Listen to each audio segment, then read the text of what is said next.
Hey everyone, welcome back to Distant Lightning. This episode, who gave our boys COVID? With news that some players and staff tested positive for COVID-19, what does this mean for the Lightning and how did they get it? Find out on this episode of Distant Lightning.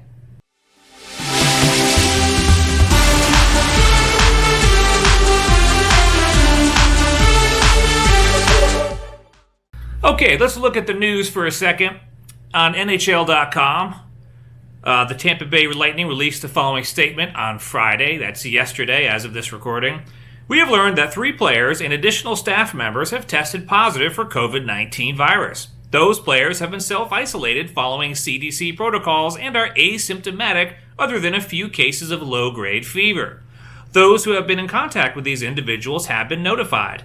The Lightning continue testing and are strictly following all NHL and government procedures as part of the league's Phase 2 guidelines.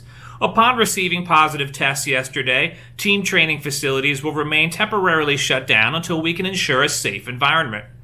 The Lightning are steadfast in doing all we can to ensure the health and safety of our players, staff, fans, and the community. With a significant rise in cases of the city of Tampa, Hillsborough County, and the state of Florida, we are imploring everyone in the Bay Area, especially young people, to help slow the spread of the pandemic by diligently following the recommendations of government officials by wearing a mask, practicing social distancing, and continuing to wash their hands regularly.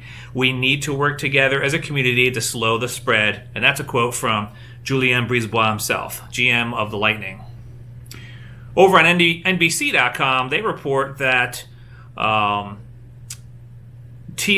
Bob McKenzie, they borrowed from him. McKenzie believes that 3 Lightning players and 2 staff members tested positive.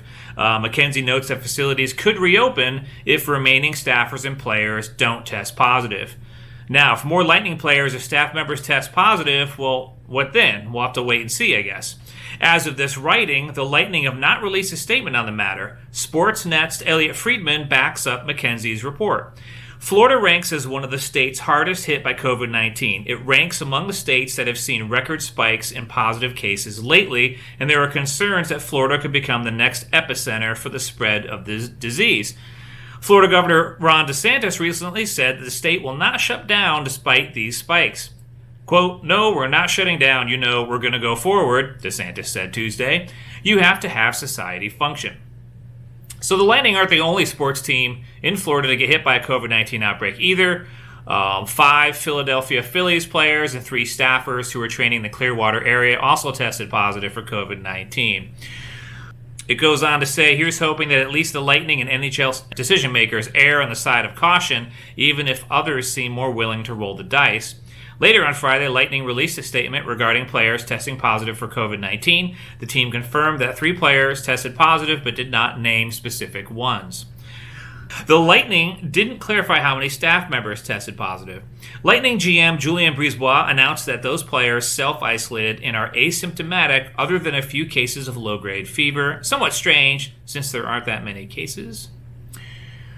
Over on ESPN.com, ESPN kind of talks about the rest of the NHL. 2 weeks ago, NHL players were allowed to return to their respective facilities for voluntary on and off ice workouts. Players were allowed to skate groups of up to 6. The NHL is targeting July 10th to open training camps, with games being played without fans present starting in late July or early August. Also on Friday, Canada approved the league's return to play proposal that could lead to 1 or more cities north of the border serving as host sites for the league's 2014 playoff format. So, I was kind of looking at this news, and I know the Lightning isn't alone. I also heard there were a couple of other teams that were affected. Let's see, Austin Matthews on the Maple Leafs, he tested positive for it. I think a couple Arizona Coyote players tested positive as well, and I think Senators and a couple other teams. So here's a CDC map on screen now to take a look at. This is, I think, current as of today or yesterday or last week. Anyway, you can see reported cases and you can see the areas of the country. It's where all the people are. It's on the coast, right? And in that Rust Belt through New York, Illinois area. That where all the cases are being reported. So kind of no mystery there, but at the same time, it is concerning, right? Look there's Florida. Our boys are there. If we look at Florida in particular, Florida is reporting a surge in COVID-19 cases recently. In fact, they said 4,049 new cases known between Friday and today. This is on Fox News. Fox News is probably going to downplay as much as they can, is my opinion anyway. The Tampa area has seen its share of cases. Bear in mind, only 7.2% of Florida residents have been tested, and that's kind of typical for America, I believe. You can't acknowledge that there are cases if less than 10% of the population is being tested. So, I mean, it could be... U.S. is probably going to be more like Sweden, not too much longer. So, still trying to figure out, like, how did they catch COVID? Let's look at Hillsborough County. Here's a map of Hillsborough County. This is the county that the city of Tampa is in. And also Tampa Bay Lightning's corporate offices, Amalie Arena, their practice facilities. And to date, they've recorded 5,319 cases. Over in Pinellas County, where everybody's going to the beach, right? We got Clearwater Beach over there, St. Pete Beach, all that. They've recorded 3,300 cases, basically, as of today. And if you look at recent news, specifically around the Pinellas County, 3 weeks ago, they opened up their beaches, parks, recreation areas, and then just like yesterday, they reported a skyrocket of cases in the county. So for COVID-19, even though everybody's sheltered in place, man, this thing's contagious. I mean, it just does not go away.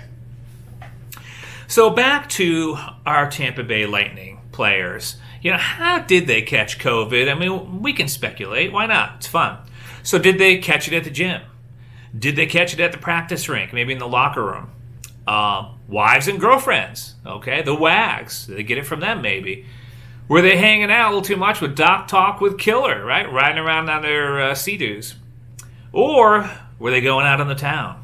Well, we just so happen to have an unverified recording that may give us an idea as to why these guys caught COVID-19. So this recording is believed to be Eric Drago Chernak asking Anthony Rocco Cirelli to go out on the town. And by the way, I didn't know that Chernak was called Drago, or maybe I'd heard it once, but Rocco, that was new to me watching Doc Talk with Killer, if you're watching Alex Kaloran's Instagram vlog series that he's got going.